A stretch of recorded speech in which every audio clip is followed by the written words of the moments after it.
जब तू आया जगत में जग हंसे तू रोए ऐसी करनी कल कर चलो तू हंसे जग रोए. Yeah. The translation, please. The translation is that when you were born in this world, everyone No, you laughed while you cried. correct. Do such deeds that you laugh and they mourn when you are gone. So what the accent is where, sir? The accent is that you must do deeds that you enjoy, that you really follow your passion, that you are, very, determined to do well, and do such deeds that makes you laugh. Makes you laugh means makes you feel light-hearted and this, so that when you pass away, the people around you they mourn that a very respectable person has gone away and there is a vacuum left and he was indeed a noble soul. So that is how the life should be lived. We in Freemasonry we say that you should lead a life that you live respected and die regretted. So when you are living, people must respect you for the deeds that you have done, and when you die, they must regret that you passed away. So it's a different way of putting the same thing. Right. Very well presented. Live respected and then Die regretted. Die regretted. Correct. So the perfect. So the accent is on. Thank you, Sergi. So Thank the you. accent. Thanks, Ma. So the accent is on performing such deeds where you become immortal even after death. So what kind of deeds he's talking about? You become immortal means you will never be forgotten for what you have done. And who are the people who are never forgotten for what they've done? So the accent is on trying to make actions. Vasantama, your earlier comment is apt here.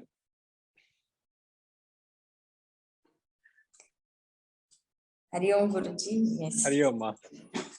Through service and selfless actions. Service You all have reached such a level, you are thinking far ahead of me, Ma. She gave an answer for the question I was going to ask in the next verse. She gave in the previous verse only. So what is it to live a life of service and sacrifice? You have to live beyond yourself. Think in the larger interest of others' well-being. Means to make your actions consciously sacrificial, as you rightly said, means as unselfish as possible. And above that is? Above that, it should pinch you when you do sacrifices. That pinching, I can understand. But what I'm saying is, what I'm asking is, you live a life of sacrifice. Now, what is it? What is above a life of sacrifice?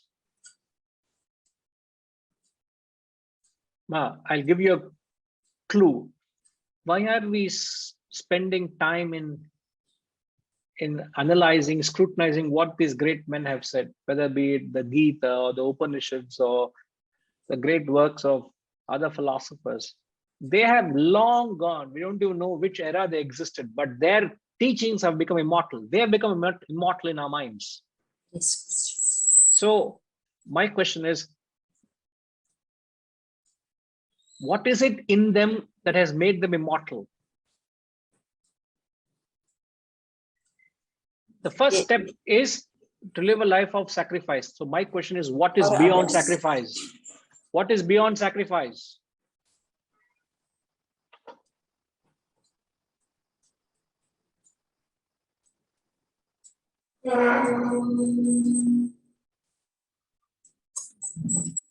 Sacrifice is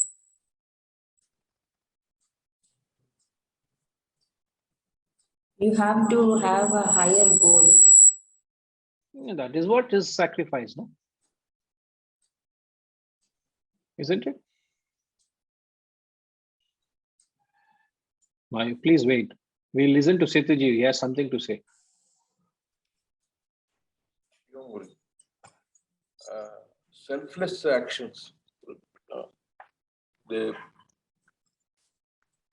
service and sacrifice is the unselfish, going to selfless and going identifying with the Lord inside. The Self-realization is the highest. self. So beyond service and sacrifice suggests unselfish. Beyond service and sacrifice is to fulfill the very purpose of life, which is attain self-realization. So men who have reached that state, that exalted state of self-realization, truly become immortal. But the path or the road to reach that state where you are never forgotten is to reach that ultimate path is unselfishness. The ultimate is to attain self-realization, because you are truly, such a person has truly led a life of satyam. As the Kenopanishad says, satyamasti. Ihacheta vedi data satyamasti. Nacheti ha vedi mahati vinashti. If you have not fulfilled the purpose of your life, it's a great loss. But if you have fulfilled the purpose of life, satyamasti, you have led a life of satyam, and those people become a beacon of light for others to follow. They become role models, not in any ordinary way, the highest possible manner, because they have attained the highest and they fulfill the very purpose of life. And such people would be missed. They become immortal. But he puts it in a very beautiful way. When you are born, others are crying. But you live such a life that when you are going, others are mourning, but you are laughing. You laugh because why are you laughing? Kashish, any idea why are you laughing when you're dying? Others are mourning. So you are born, you are crying, others are laughing. And then reached acceptance. it's reversed. What acceptance? Like that acceptance of death and of like needing both happiness and joy. I mean, happiness and sorrow. That's just like everyone else will always be on the other side of the seesaw. And that is the Leela of life. Oh, wow. You're talking Leela and all now, huh? So nice. Yes, it is you have seen life, you have accepted life. In fact, you have conquered life because you have transcended fulfilled the very purpose of life. In that sense, you have transcended life.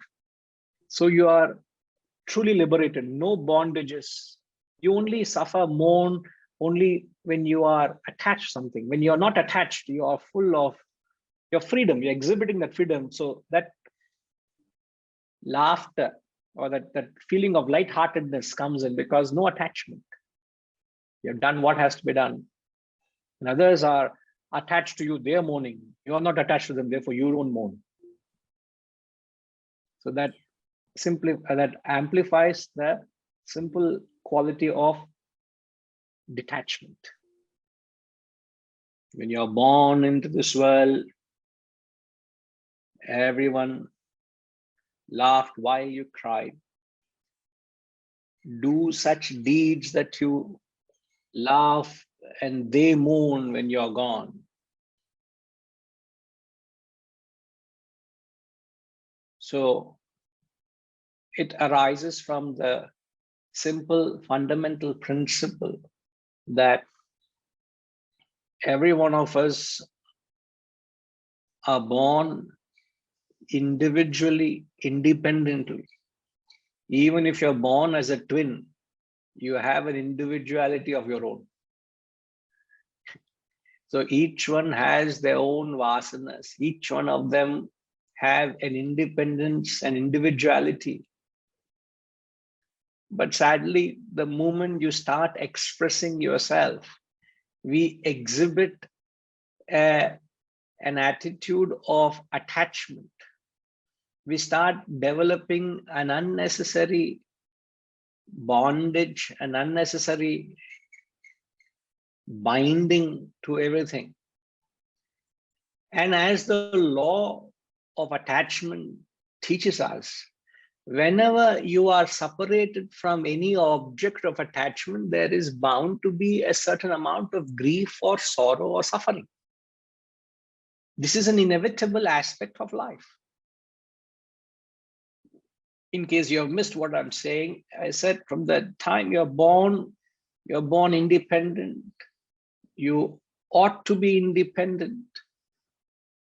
But as you progress through the journey of life, you develop an unnecessary, unintelligent relationship and develop a bondage. I'm not saying we should not relate with life and people. Life is dealing and relating with things and beings around us. That is life. If you don't relate, then your life is very morose, lifeless. So you got to make it as dynamic, as active, as vibrant. You deal with many things and people, but you should not develop an unnecessary bondage. And wherever there is that element of attachment or bondage, as the law states, when you're separated from your object of attachment, there is bound to be sorrow and suffering. So, but that doesn't seem to happen in the case what Sant Kabir ji says in the 8th Doha. He says, you do such deeds that you laugh. Laugh when? Laugh when you are going away. When you are in the last journey of your life, when you know you are leaving, there are no remorses.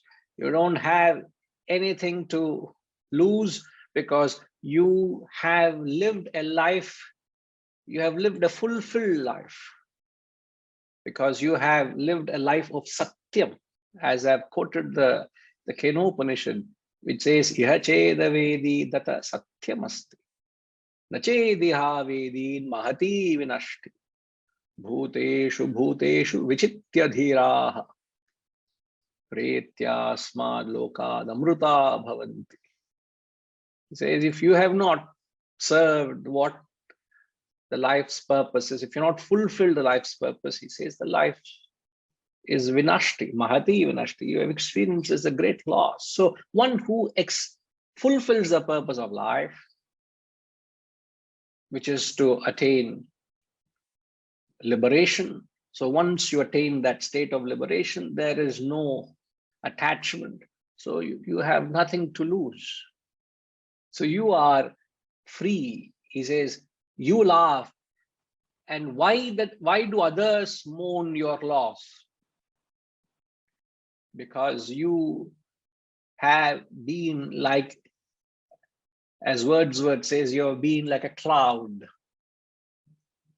You know, the cloud symbolizes, epitomizes a life of giving. A person who is a giver, a person who becomes a symbol of service and sacrifice is sought after. You don't have to be a great sacrificer. A simple example. Let's say you are in a condominium, you're in a society where there are 50, 100 apartments or 50 to 100 society or families living together. And as you know, nobody is concerned about the society. I'm living in a society where nobody even contributes 100 rupees to the maintenance of society. I don't think anything like that exists in the society where I live in. So you are at the mercy of the government, to the municipality, to make sure the basic maintenance is done. So you are at their mercy. But if you have a system, then at least you can do certain things for your own little community. But let's say there is total lack of concern by the residents of that society. And one person takes it up himself that this is my home, this is my society, this is my community, and let's try and do something for it. So he starts raising some awareness, he starts gathering whatever possible help he can get. He starts investing his time for the betterment of the society. And a matter of 3 months, 6 months, the society starts seeing the changes this one person is bringing about to the welfare of society, where 97, 98% of the people are benefited. A small percentage of people are doing. Now, how would the society want to lose a person who is contributing to the welfare of everybody? They wouldn't want to lose. And even if for some reason that person has moved on or is gone, everybody will recall, this is that man, when he was there, he did so much for the society. This is what he did. He built this park. He must have just built a small park for the children and the elderly to come and sit in the evening. He will be immortalized. Relatively, people will talk of him because he did unselfishly for a community, for a larger interest. A simple example like that conveys, you will not be forgotten. Now, why are we remembering these great men and their words? Is because they have lived an exemplary life of the greatest of sacrifice, leading from unselfish to selflessness. So you and I have to instill that spirit or element of sacrifice, element of parting, giving. And I always remember saying this, and I will reiterate it. Whenever you are a giver, remember, keep giving until you feel a pinch. If you don't feel a pinch when you give, you don't grow. You got to keep feeling that. Give that little more, as much as you would love to do the little more for yourself, wouldn't you? But when you think of giving, you don't do that. So what's the simple thing I'm saying? If you are a sacrificer, you will be respected, you will be remembered, you will become immortal. You are wanted. If you are a taker, you are not wanted. By whom? By your own kith and kin, by your own society, by your own community. Nobody wants you because you're a taker. And nobody will even miss you when you're gone because you are a nuisance to the society. A simple act of change in attitude makes all the difference. And it's not that easy to make that difference. That's what we learned. He puts it in a very simple, innocuous way, that you cry, others laugh, you laugh, others cry. But there's so much in it. So you need to, entire life, you need to live by a certain principle. So the principle is service and sacrifice, which is nothing but karma, karma, karma, seva, seva, seva. You've got to do it. All right.